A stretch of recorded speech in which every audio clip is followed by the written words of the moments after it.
오늘 말씀 요한복음 19장입니다. 요한복음 19장 31절부터 42절까지 말씀입니다.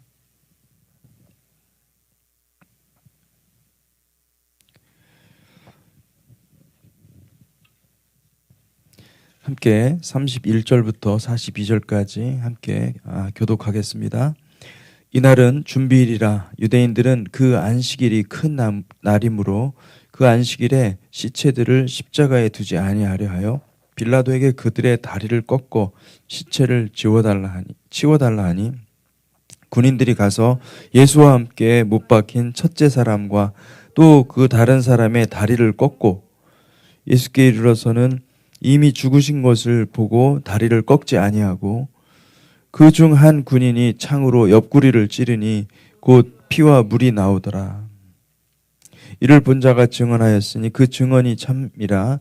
그가 자기의 말하는 것이 참인 줄을 알고 너희로 믿게 하려 함이니라. 일이 일어난 것은 그 뼈가 하나도 꺾이지 아니하리라 한 성경을 응하게 하려 함이라. 또 다른 성경에 그들이 그 찌른 자를 보리라 하였느니라. 아리마대 사람 요셉은 예수의 제자이나 유대인이 두려워하여 그것을 숨기더니 이 일 후에 빌라도에게 예수의 시체를 가져가기를 구하매 빌라도가 허락하는지라. 이에 가서 예수의 시체를 가져가니라.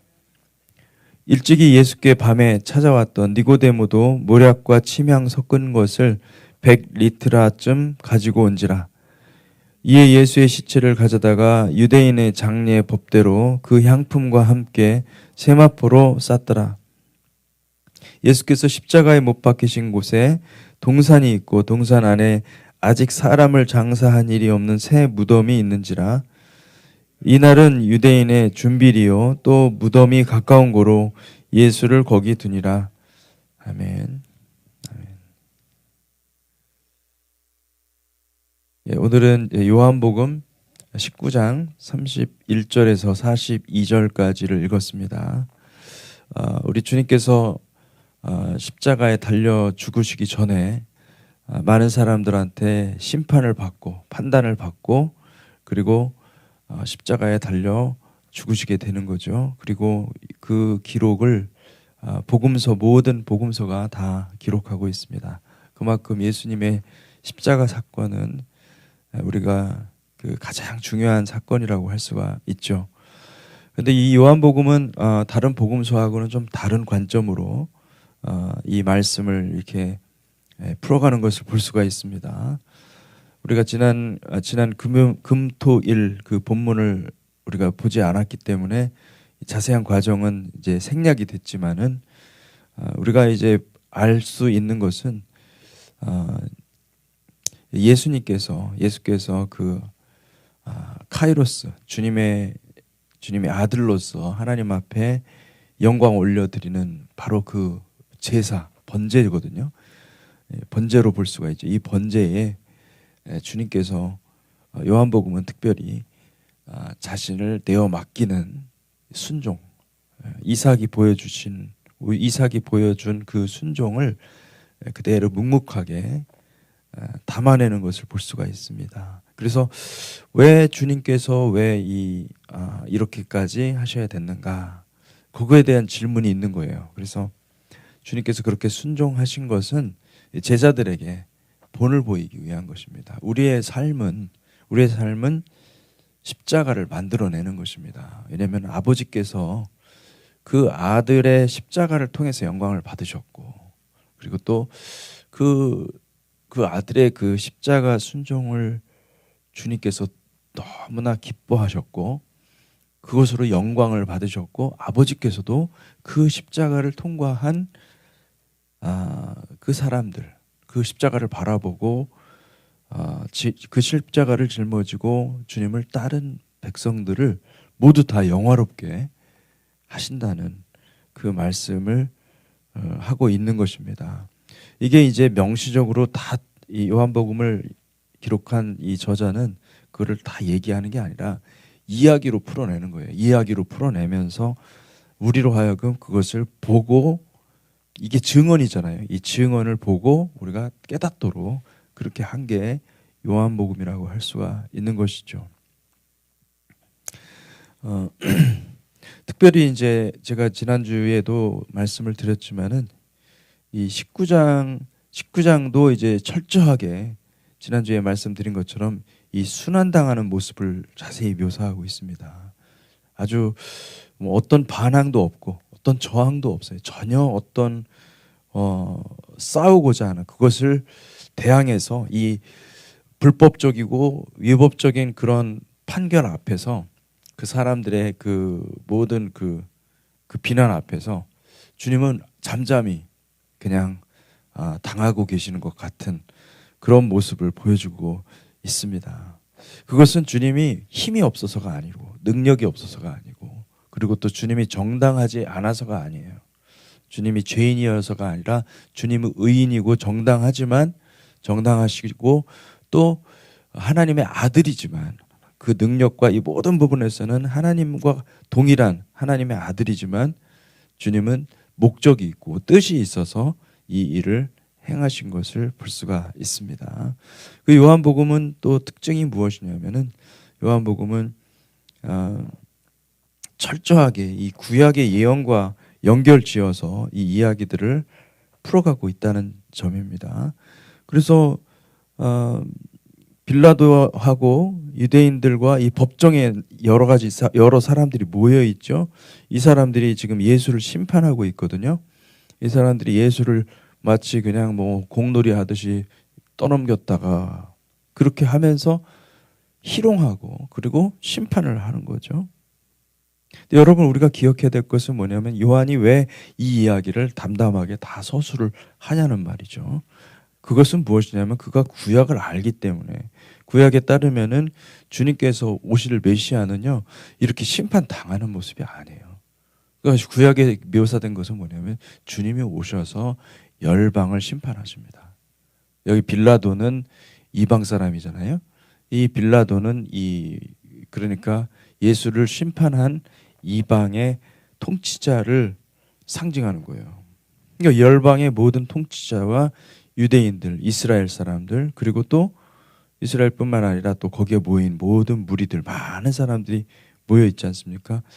지금 요한복음에서 나오는 것은 그가 마치 예수께서 심판당하는 것 같이 보이지만은 이것은 반드시 이루어져야 되는 일이고 이것은 반드시 이루어져야 되는 그 이면에 이제 앞으로 주님께서 오실 텐데 그때는 반대 입장이 되는 거예요. 주님이 이미 주님께서 지셔야 될 그 십자가를 지셨기 때문에 이제 남은 것들을 물어보는 거예요. 주님께서 그러면 이제 그 다음은 이방과 모든 이 권세자들을 하나님께서 심판하신다는 말씀을 하고 있는 것입니다.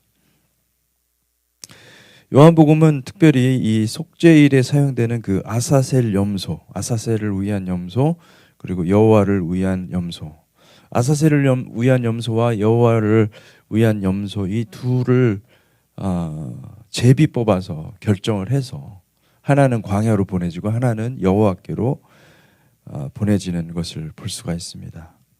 여러분 이제 이거를 자세히 나중에 한번 다뤄볼 필요가 있는데 여기 보면은 세례 요한이 분명히 요한복음 3장에 보면은 예수를 가리켜서 세상 죄를 지고 가는 어린 양이라고 했거든요.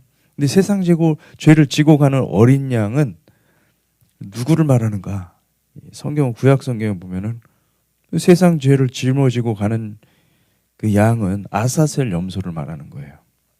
고대 사회에서 유목 문화가 익숙한 유대인들에게요, 양과 염소는 동일한 동물이었습니다. 그래서 양과 염소를 동일한 것으로 보기 때문에 마태복음 25장에 보면은 양과 염소를 좌우로 이렇게 하지 않습니까? 동일하다 하기 때문에 그런 거예요.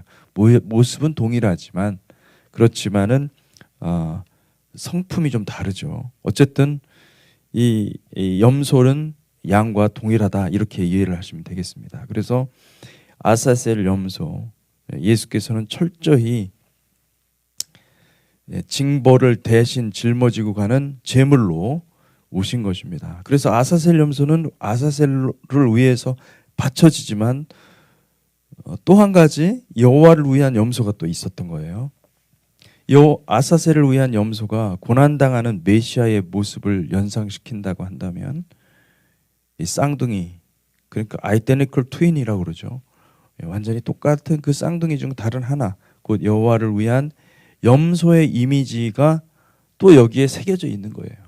예, 그러니까 이 속죄일의 아사셀 염소는요, 두 가지지만 동일한 이미지인 거예요.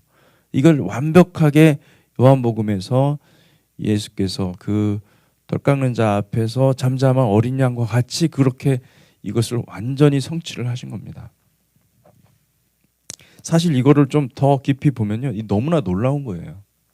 어떻게 구약에서 전혀 알지 못하는, 그러니까 유대인들도 이 아사셀 염소라든지 또 여호와를 위한 염소, 이것을 하나님으로부터, 모세로부터 교훈 받을 때, 이것을 이렇게 지켜 행하라 할 때 그들이 무엇을 의미하는지를 전혀 몰랐던 거예요. 알지 못하고 그냥 하나의 우리의 죄를, 이스라엘 전체 민족의 죄를 다 떠나 보내는 그런 의식이다, 이런 정도로만 생각을 했던 것이지, 그것이 오실 메시아가 이 모든 죄를, 이스라엘 백성, 온 백성들의 모든 죄를 다 짊어지고 다 간다라는 생각을 아예 생각을 못했던 겁니다. 그렇지만은 요한은 그것을 알고 얘기를 해주는 거예요. 지금 이 이야기를 통해서 주님이 바로 그 아사셀 염소와 같이 그렇게 드려진 분이고, 또 동시에 이 아사셀 염소뿐만 아니라 여호와를 위한 염소가 있었거든요. 그 여호와를 위한 염소를, 이 여호와를 위한 염소를 염소의 기능을 하신 거예요. 이 여호와를 위한 염소는 이스라엘 민족을 데리고 이제 죄가 다 광야로 보내졌기 때문에, 아사셀 염소를 통해서 죄가 다 보내졌기 때문에 이스라엘 백성들은 이제 의인이에요. 예, 이제 갈 수가 있는데, 이제 아버지의 영광에 이를 수가 있는데, 그 아버지의 영광을 이루게 하는 그 대표 어린 양이 누굽니까? 여호와를 위한 염소인 거예요. 주님이 그렇게 십자가에서 처형을 당하셨기 때문에 우리가 나음을 얻어서, 우리가 회복되어서 여호와께로 갈 수 있는 그 길이 열린 겁니다. 할렐루야. 그래서 성막의 지성소는 여호와의 영광이거든요. 하나님의 영광을 상징하는 겁니다. 그 성막의 지성소에 휘장이 있어요. 세컨, 두 번째 휘장이라고 그러죠. 이 두 번째 휘장은 무엇입니까? 그 예수님의 육체인 거예요. 예수님의 육체. 그것이 그 속죄일에 열리거든요. 속죄일에 열린다고 그러는 거지만 사실은 그 가르는 거거든요. 가르고 들어가는 것입니다. 대제사장이 가르고 들어가서 거기다가 그 어린 양의 피를 뿌리도록 했어요. 7번씩이나 뿌리도록 그렇게 얘기를 하고 있습니다. 그러니까 그것이 상징하는 바는 뭐냐면은 하나님께서 이 모든 거를 사실은 이 메시아가 오셔서 고난당하고 십자가에 죽고, 그리고 하나님과 우리 사이에 그 막혔던 모든 것들을 다 제하시고 우리를 주의 영광으로 이끌어 가시는 이 모든 것을 다 뭐 하신 겁니까? 태초부터 하나님이 이 모든 만물을 지으시기 전부터 다 회의를 통해서, 삼위 하나님이 회의를 통해서 다 결정한 거예요. 다 결정한 것이 지금 성경을 통해서도 그렇고 앞으로 역사 가운데서도 똑같이 나타난다는 것을 말씀해 주고 있는 것입니다. 놀랍죠. 사실은 이런 말씀들을 보면은 정말 기가 막힐 정도로 놀랍습니다. 하나님의 역사는, 하나님은 분명하실 뿐만 아니라 우리 가운데 살아 역사하시는 하나님이심을 믿습니다. 그 로마서 3장 23절에 보면은 모든 사람이 죄를 범하였음에 하나님의 영광에 이르지 못하더니, 이게 정말 너무나 결정적인 얘기죠. 하나님은 정말 원하는 것이 뭐냐면 모든 사람들을 구원하셔서 하나님의 영광에 이르도록 하는 것이에요. 하나님의 창조 목적은, 여러분들이 이 땅에 사는 것은요, 하나님이 계획이 있는 거예요. 하나님이 플랜이 있는 거예요. 그건 뭐냐면은 아버지의 영광이 너무나 풍성한데 그 생명이 엄청난데 거기에 우리를 초청하기를 원하시는 거고 거기에 이르도록 하시는 건데 우리가 그걸 할 수가 없는 거예요. 이미 죄인이고. 그러니까 어떻게 하는 겁니까? 주님을 보내신 거예요. 아버지가 아들을 보내신 거죠. 우리의 죄 문제가 해결이 되지 않으면 아버지의 영광에 이를 수가 없습니다. 이 죄 문제는 우리가 예수의 피로, 예수의 어린 양의 피로 정결케 되는 것, 그것밖에는 없는 것이죠.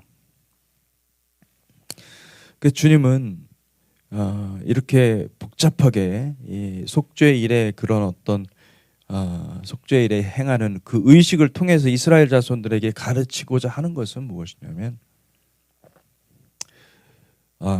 인간은 안 된다 이거예요. 인간의 힘으로는 우리가 구원받는 게 아니라 우리가 뭐 정말 선행을 해서 어떤 의로운 행위를 쌓아가지고 그걸 통해서 하나님이 보고 평가하고 그런 정도로는 구원받을 수 있는 길이 아예 없다. 그럼 아예 그런 생각하지도 말라. 우리가 무엇을 바라볼 때 구원을 얻느냐? 예수님이 무엇을 하셨나 이거를 보면은요 구원을 받게 되는 거예요. 그러면 우리의 내 자기 중심성이 다 파괴가 되는 겁니다. 여러분 내 중심성이 예수의 십자가 앞에서 파괴가 되시기를 주님의 이름으로 축복합니다. 아멘. 그래서 이제는 내가 사는 것이 아니라 그리스도가 사는 것이요. 그리스도와 연합하여 사는 것이다. 이거를 우리가 만약에 배우게 된다면 이것이 우리의 삶에 모든 것이 된다고 한다면 주님은 우리에게 새로운 길을 열어주십니다. 그것은 십자가를 통해서 난 새로운 길입니다. 그것은 안옷된 다시 위로부터 태어난 성령으로부터 난 자들이 걸어갈 새로운 길인 것이죠. 그 길로 순종의 길로 나아가시기를 주님의 이름으로 축복합니다. 아멘. 그러니까 주님은요 일석이조로 두 마리를 다 잡은 겁니다. 하나는 죄의 문제를 해결하셨고 그리고 또 두 번째는 의인들을 그 죄 문제가 해결된 그 의인들을 데리고 아버지께로 데려갔다는 거예요. 아버지께로 데려갔다. 그러면은 이제 아버지께로 이걸 다 하신 거거든요. 예수님의 오심으로 인해서 이걸 다 하신 거예요. 그러면 그 후부터 예수를 영접하고 예수를 믿는 사람들은 성령의 도우심으로 말미암아 우리를 주님이 보호하시고 하나님의 말씀으로 보호하시고 우리를 어디로 끌고 갑니까? 천국으로 끌고 가는 거예요. 하나님의 영광으로.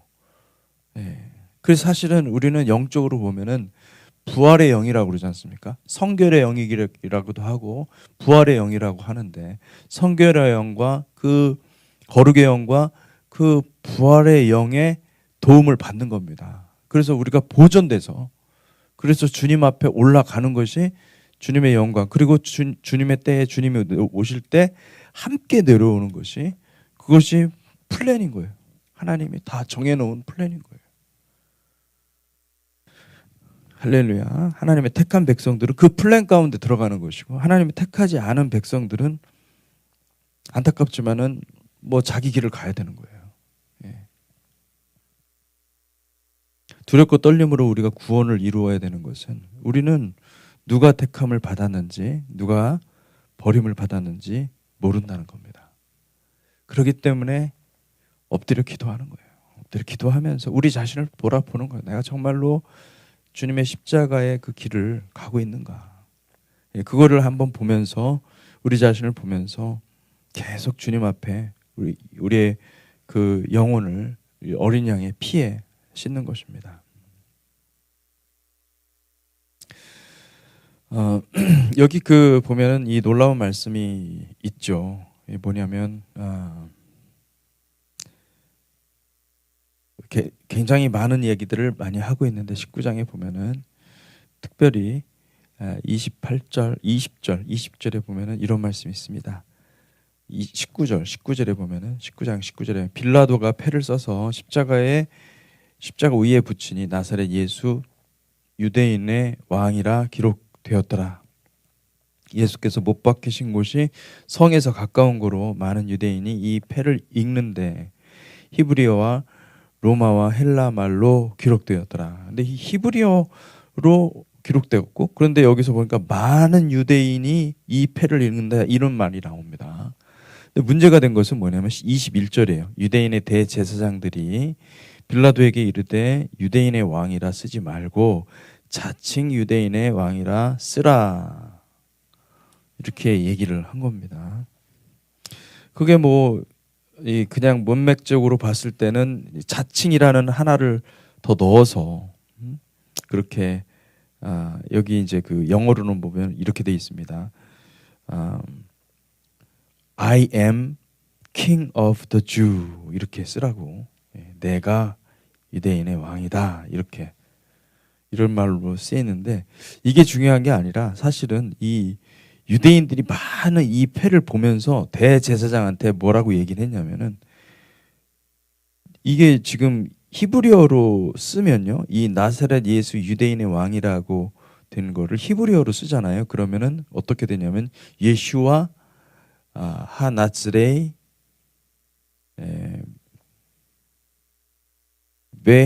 베멜렉 하유딤 예후딤이거든요. 근데 그 앞에 문자들을 따잖아요. 그러면은 그 여호와의 네 글자 이름이 있어요. 욥, 밥, 해, 해. 요해, 욤, 해, 밥, 해. 그래서 이게 네 글자가 그들은 감히 거룩하기 때문에 하나님의 이름을 부르지도 못합니다. 그냥 네 글자로만 인식하고 그냥 아도나이라고 하는데 그 이름이 나오는 거예요.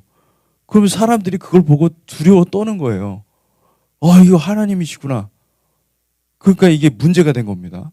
그래서 이 대제사장한테 가가지고 이거 바꿔달라고. 이렇게 되면 큰일 난다.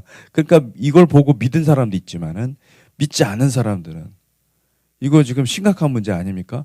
믿지 않은 사람들이 이 대제사장한테 가가지고 이걸 얘기를 하니까 대제사장이 급히 빌라도에게 요청을 해가지고 뭐라고 합니까? I am king of the Jew. 이 말을 바꿔달라 이거예요. 그리고 거기에 I am이라는 말을 쓰면은 이게 네 글자가 안 만들어지거든요. 그러니까 그렇게 얘기를 한 것입니다. 그랬더니 빌라도가 뭐라고 얘기하면은 내가 쓸 것을 썼다.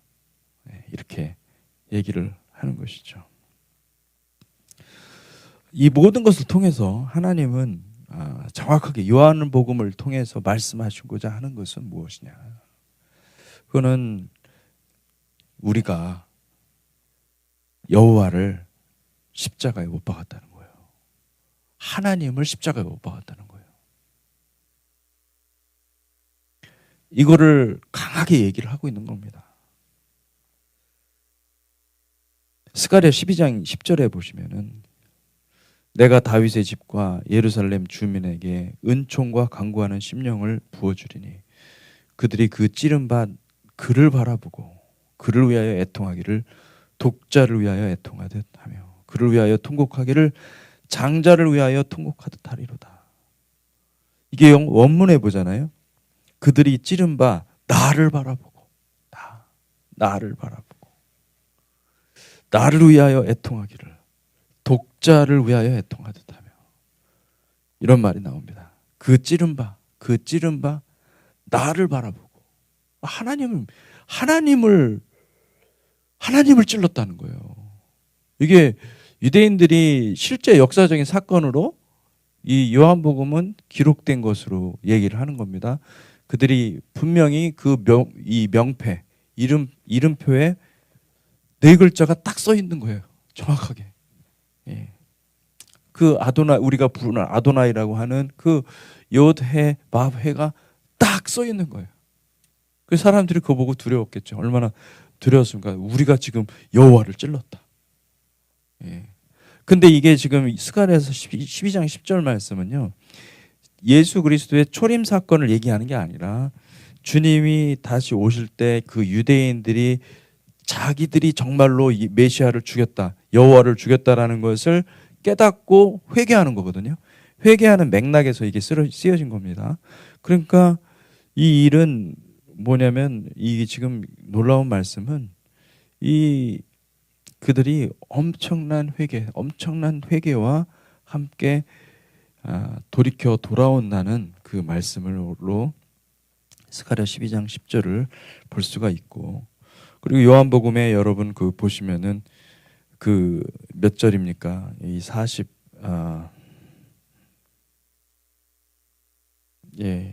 37절에 보면은 또 다른 성경에 그들이 그 찌른 자를 보리라. 그 찌른 바를 보리라. 예. 영어로 보니까 they will look at him whom they pierced.